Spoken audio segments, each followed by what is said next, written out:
আজকের গল্প দহন। লেখনীয় গল্প পাঠে আইভি দে চক্রবর্তী। পর্ব ৭। গল্পটি ভালো লেগে থাকলে চ্যানেলটি সাবস্ক্রাইব করে আরও ভালো ভালো গল্প লেখায় উৎসাহ দিন। স্বপ্ননীলের কথা। এই মুহূর্তে নিজের লাইব্রেরি রুমে ডক্টর স্বপ্ননীল চ্যাটার্জি ইজি চেয়ারে চোখের ওপর হাত চাপা দিয়ে আধা শোয়া হয়ে আছেন। গত 4 দিন ধরে যে তার উপর দিয়ে ঝড় বয়ে যাচ্ছে তা তার চেহারা দেখেই বেশ বোঝা যাচ্ছে। এক মুখ, খোঁচা খোঁচা দাড়ি, চোখের তলায় গভীর কালি ও তার শ্রান্ত লাল চোখ দুটো বুঝিয়ে দিচ্ছে গত কয়েকদিন তিনি দু চোখের পাতা এক করেননি। আজ প্রিন্সেসের সব কাজ মিটে গেল। অপঘাতে মৃত্যুতে তো 3 দিনে কাজ করাই নিয়ম। তবু তার যেন এখনও কেমন বিশ্বাস হচ্ছে না যে তার প্রিন্সেস সত্যি আর নেই, আর কোনো দিন তাকে সে পাপা বলে ডাকবে না। এখনও তার মনে হচ্ছে চারদিকে যা ঘটে চলেছে সবটাই স্বপ্ন। স্বপ্নটা এক্ষুনি ভেঙে গেলেই তিনি যেন দেখবেন সব মিথ্যে, এসব কিছুই ঘটেনি, সব কিছু আগের মতোই আছে। কখনো তিনি ভাবছেন বাবা হিসেবে তিনি চূড়ান্ত ব্যর্থ। এত টাকা পয়সা, যশ, প্রতিপত্তি দিয়ে তিনি কি করতে পারলেন? তার বুকের পাঁজর, তার সেই সোনার প্রতিমা, তার প্রিন্সেসকে তো তিনি ধরেই রাখতে পারলেন না। বাবা হয়েও তিনি বুঝতে পারেননি তার প্রিন্সেসের মনের ভেতর কী ঝড় চলছে। এ তো তার ব্যর্থতা, চূড়ান্ত ব্যর্থতা। গত 4 দিন ধরে তিনি চেম্বার বন্ধ রেখেছেন, তার হসপিটালে যাওয়াও বন্ধ। একলা ঘরে বসে তিনি নিজের ব্যর্থতার খতিয়ান দেখছেন। এমনিতে তার জীবনে ব্যর্থতার উপাখ্যান নেই বললেই চলে। তার বাবা ছিলেন কলকাতার খুব নাম করা ব্যারিস্টার। ছোট থেকেই না পেয়েছেন এমন কোনো জিনিস তার সঙ্গে ঘটেনি। লেখাপড়াতেও তিনি ছিলেন তুখোড়। বিদেশ থেকে ডাক্তারি ডিগ্রি নিয়ে দেশে ফিরে প্র্যাকটিস শুরু করেছিলেন তিনি। বিদেশে সেটেল করবার সুযোগ থাকলেও তিনি দেশে ফিরে এসেছিলেন, প্রথমত মায়ের টানে, আর দ্বিতীয় কারণ ছিল আহেলি। সেই 11 থেকে 7 বছরের সম্পর্ক ছিল তাদের। তখনকার সাদামাটা আহেলিকে ছাড়া নিজের জীবনটা তো কল্পনাও করতে পারতেন না স্বপ্ননীল। আহেলি ছিল অসাধারণ সুন্দরী, কিন্তু তা নিয়ে তার নিজের কোনো মাথা ব্যথা ছিল না। তার এই সরলতাই তাকে আহেলির প্রতি আকৃষ্ট করেছিল।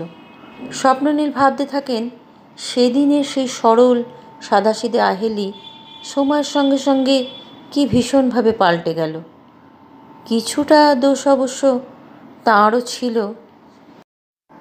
তখন নিজের পায়ে দাঁড়ানোর তাগিদে তিনি সর্বদা ব্যস্ত থাকতেন নিজের নার্সিংহোম আর হসপিটাল নিয়ে। তখন আহেলিকে সময় দিতে পারতেন না একদম। ক্লাবে যাওয়ার নেশাটাও অভি একটু বড় হবার পর তিনিই ধরিয়েছিলেন আহেলিকে। তার ক্রমাগত করা অভিযোগ অনুযোগের হাত থেকে রেহাই পাওয়ার সেটা ছিল একটা উপায়। তারপর তো আহেলির শখ পূরণ করতে খোলা হলো বুটিক। স্বপ্ননীল খুশিই হয়েছিলেন, ভেবেছিলেন যাক, আহেলির একটা কাজের জগৎ হলো, সেও নিজের জগৎ নিয়ে ব্যস্ত থাকবে। বাচ্চা কাচ্চা নিয়ে টিপিক্যাল মা হয়ে থাকাটা তাই আহেলির দ্বারা হয়ে ওঠেনি কোনো দিনই। তারপর তো প্রিন্সেস এলো তাদের জীবনে, যদিও সেটা ছিল একটা অনিচ্ছাকৃত ভুলের ফল। আহেলি যতদিনে টের পেয়েছিল তখন অনেকটা দেরি হয়ে গেছিল। তবু আহেলি এই বাচ্চাটা রাখতে চায়নি।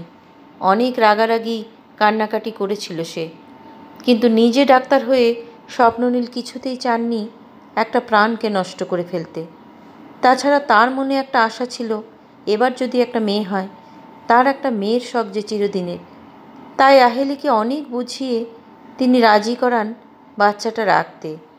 আহেলি তখন স্পষ্ট করে বলে দিয়েছিল যে বাচ্চার দোয়াই দিয়ে তুমি কিন্তু আর আমাকে আটকে রাখতে পারবে না, আমার কিন্তু নিজের একটা জগৎ আছে।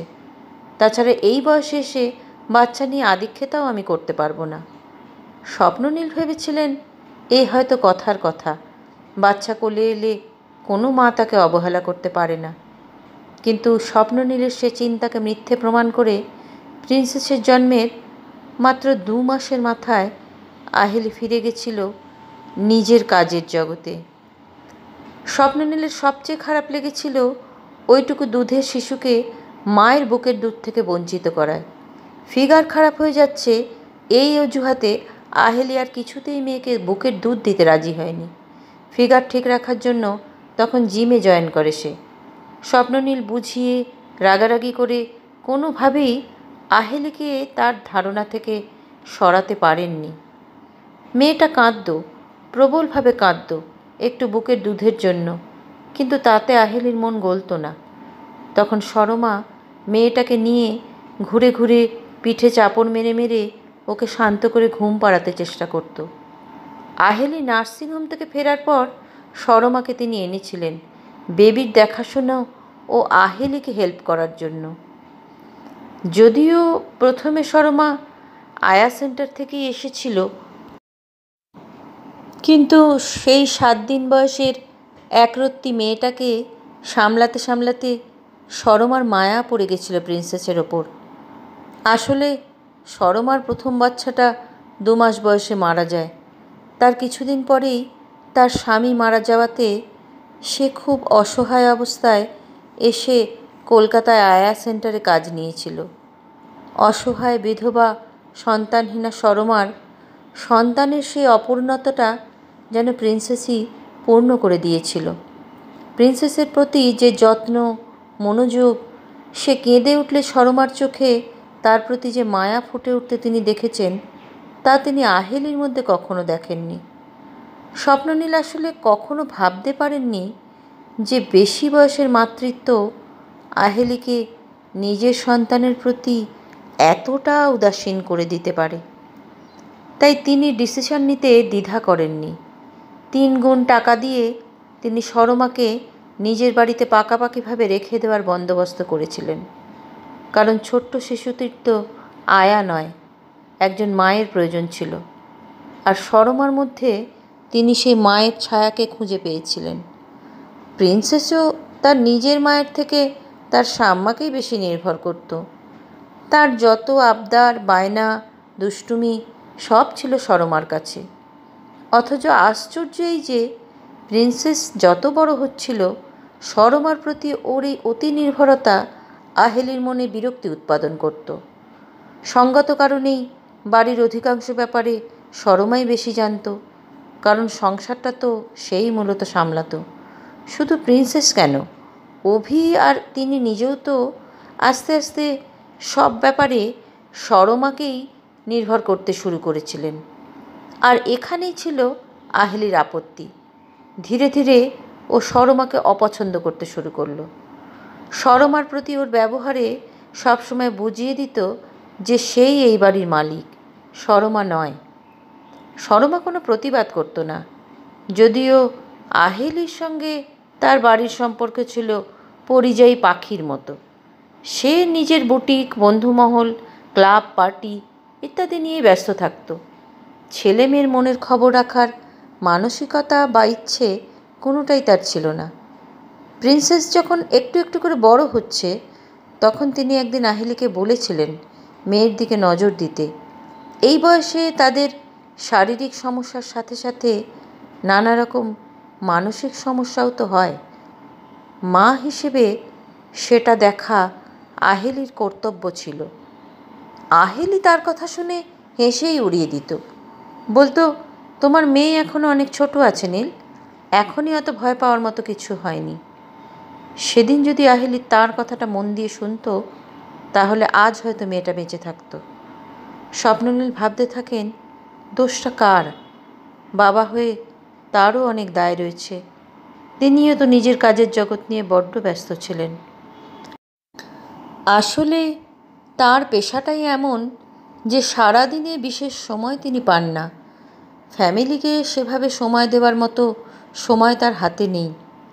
তাও তো তিনি চেষ্টা করতেন।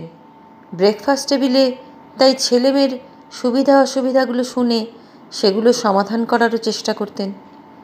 কিন্তু সত্যিই কি প্রিন্সেসের সুবিধা অসুবিধা তিনি বুঝতে পেরেছিলেন? বাবা হয়েও তার মনের মধ্যে কী ঝড় চলছিল তার আঁচ তো তিনি পাননি।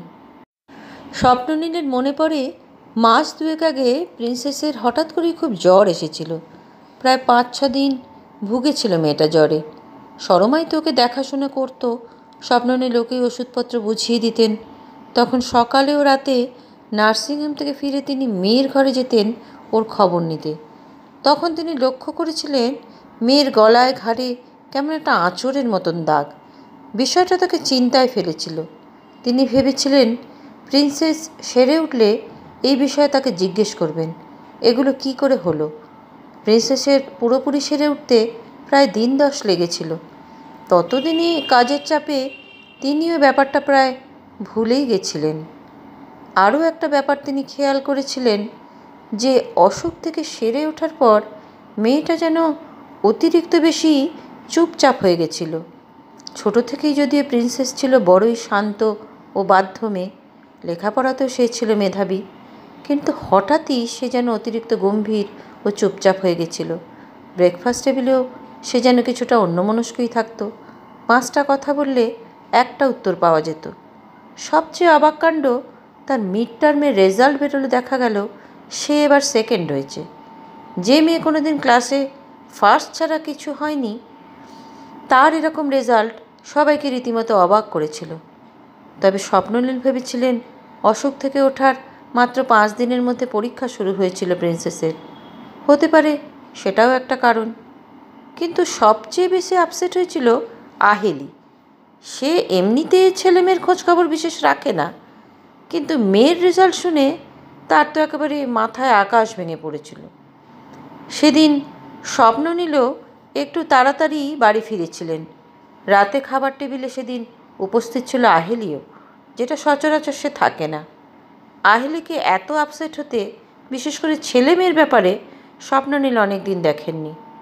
বকাবকির মাত্রাটা এতটাই বেশি ছিল যে প্রিন্সেসের মুখটা কালো হয়ে গেছিল। প্রায় কিছু না খেয়েই সে টেবিল থেকে উঠে গেছিল।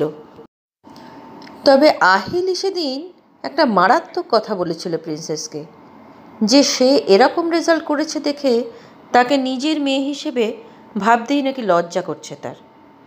স্বপ্ননীল সোজা হয়ে বসেন। এ কথাটা তো তার মাথায় আসেনি। প্রিন্সেস যে এরকম একটা ডিসিশন নিল, নিজেকে একেবারে সরিয়ে নিল পৃথিবী থেকে, সেটা আহেলির সেদিনের কথারই ফল নয় তো। স্বপ্ননীলের চোয়ালটা শক্ত হয়ে যায়। আহেলিই দায়ী। হ্যাঁ, আহেলি নিশ্চয়ই দায়ী প্রিন্সেসের চলে যাওয়ার জন্য। সে কোনো দিন মা হিসেবে নিজের দায়িত্ব পালন করেনি। ছোট থেকে মেয়েটা সেভাবে মায়ের আদর পায়ইনি বলতে গেলে। এমনকি মেয়ের অসুখ বিসুখেও সেভাবে কোনো দিন যত্ন করেনি সে মেয়েকে। একমাত্র সরমাই সবসময় ওর খেয়াল রেখেছে। মা হয়েও যে কাজ আহেলি করেনি সেটা সরমা করেছে। সবসময় সে প্রিন্সেসকে বুকে আগলে রেখেছে। অথচ সেই আহেলি নিজের প্রেস্টিজ বাঁচানোর জন্য মেয়েটাকে চরমভাবে আঘাত করতেও তো ছাড়েনি। ঠিক এভাবেই সে যখন তখন সরমাকেও কথার হুলে বিদ্ধ করে, কারণে অকারণে অপমান করে। সরমার কোনো দোষ না থাকা সত্ত্বেও আহেলি তাকেও আঘাত করতে ছাড়ে না। শুধুমাত্র প্রিন্সেস আর তারা সবাই সরমার ওপরেই সব থেকে বেশি নির্ভরশীল। এই কারণেই আহেলি সরমাকে একদমই সহ্য করতে পারে না। শুধুমাত্র নিজের প্রেস্টিজ রক্ষা করতে সে যখন তখন যে কাউকে নিজের কথার হুলে বিদ্ধ করে, অপমান করতে ছাড়ে না, এমনকি নিজের মেয়েকেও নয়। স্বপ্ননীল ঠিক করেন আহেলিকে এর উচিত শাস্তি পেতেই হবে। প্রিন্সেসের জীবনটা যে অকালে ঝরে গেল, তার জন্য সব থেকে বেশি দায়ী তার নিজের মা। তাই তাকে তো উচিত শাস্তি পেতেই হবে। স্বপ্ননীল জানেন প্রিন্সেসের হঠাৎ চলে যাওয়ার এই ধাক্কাটা আহেলি নিজেও নিতে পারেনি। সেও প্রচণ্ড বিপর্যস্ত অবস্থায় আছে। আজ এসে সে যেন উপলব্ধি করছে যে প্রিন্সেস তার সন্তান ছিল। কি ভীষণ অবহেলা সে করেছে তার নিজের সন্তানকে, সে আজ সেটা অনুভব করছে। কিন্তু এই অবস্থাটা তো একদিন কেটে যাবে। যেদিন সে এই ধাক্কাটাকে সামলে উঠবে, সেদিন প্রথম সে চাইবে সরমাকে এই বাড়ি থেকে সরিয়ে দিতে। আজ প্রিন্সেস নেই, হয়তো সরমাও চলেই যেতে চাইবে। কারণ সে নিজেও জানে বৌদি তাকে কতটা অপছন্দ করে। কিন্তু সে তো তার প্রিন্সেসের শাম্মা। ছোটোবেলায় সবার শুনে শুনে সরমা বলতে পারতো না বলে সে সরমাকে শাম্মা বলে ডাকত। কালে কালে এই নামটাই প্রিন্সেসের মুখে থেকে যায়। স্বপ্ননীল ভাবেন প্রিন্সেসের শাম্মাই তো আসলে ছিল তার মা, তাই তাকে চলে যেতে দিলে তো তার প্রিন্সেসকেই অসম্মান করা হয়। প্রিন্সেসের ছবির দিকে তাকিয়ে স্বপ্ননীল মনে মনে প্রতিজ্ঞা করেন সরমাকে তিনি কোথাও যেতে দেবেন না। বাকি জীবনটা সরমা এই বাড়িতেই থাকবে তার প্রিন্সেসের শাম্মা হয়ে। আর এটাই হবে আহেলির প্রতি তার উচিত জবাব। দেয়ালে ঝোলানো প্রিন্সেসের ছবির দিকে তাকিয়ে থাকেন তিনি একদৃষ্টে। এই গল্পের আগের সব পর্বের লিঙ্ক নিচে ডেসক্রিপশন বক্সে দেওয়া আছে। গল্পটি ভালো লেগে থাকলে অবশ্যই লাইক ও কমেন্টস করতে ভুলবেন না। চ্যানেলটি সাবস্ক্রাইব করে পাশে থাকুন প্লিজ।